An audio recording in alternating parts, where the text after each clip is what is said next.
సంకటనాశన గణేశ స్తోత్రము. ప్రణమ్య శిరసా దేవం గౌరీపుత్రం వినాయకం భక్తావాసాం స్మరే నిత్యమాయు కామార్థ సిద్ధయే. అంటే ఎవరైతే ఆయుష్ పెరగాలని, ఐశ్వర్యం కలగాలని, కోరికలు నెరవేరాలని కోరుకునేటువంటి భక్తులు నిత్యము గౌరీపుత్రుడైనటువంటి వినాయకునికి శిరస్సు వంచి నమస్కారం అనేటువంటిది చేయాలి. ప్రథమం వక్రతుండం చ ఏకదంతం ద్వితీయకం తృతీయం కృష్ణ పింగాక్షం గజవక్త్రం చతుర్దకం. అంటే ఈ యొక్క వినాయకుణ్ణి ఏ విధముగా తలుచుకోవాలి అంటే, మొట్టమొదట వంకర తిరిగినటువంటి తొండము కలవానిగాను, రెండవదిగా ఒకే దంతము కలవానిగాను, 3 నల్లని ఎరుపెక్కిన కన్నులు కలవానిగాను, 4 ఏనుగు ముఖము కలవానిగాను గణేశుణ్ణి భావించాలి. లంబోదరం పంచమం చ విషష్టమం వికటమేవ చ సప్తమం విఘ్నరాజం చ ధూమ్రవర్ణం తదాష్టకం.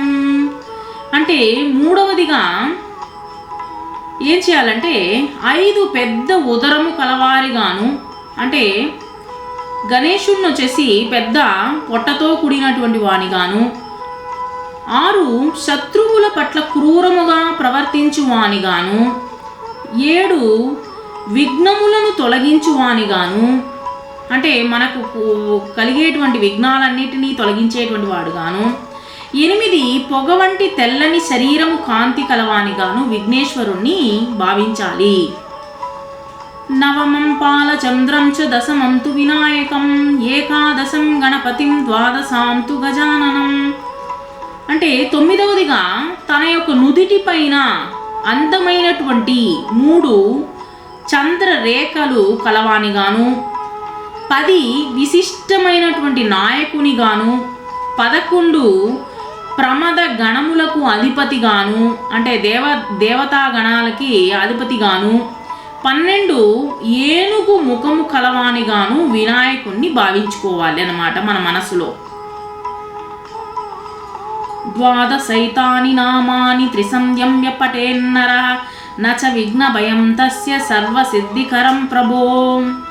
ఈ 12 నామాలను ఎవరైతే ప్రాతకాలమున, మధ్యాహ్నము, సాయం సంధ్యాలలో పఠింతురో అంటే పాటిస్తారో, ఈ యొక్క శ్లోకాన్ని ఎవరైతే చదువుతారో వారికి విఘ్న భయములు ఉండవు. అంటే విఘ్నముతో కూడినటువంటి భయాలనేటువంటిది ఉండనే ఉండదు.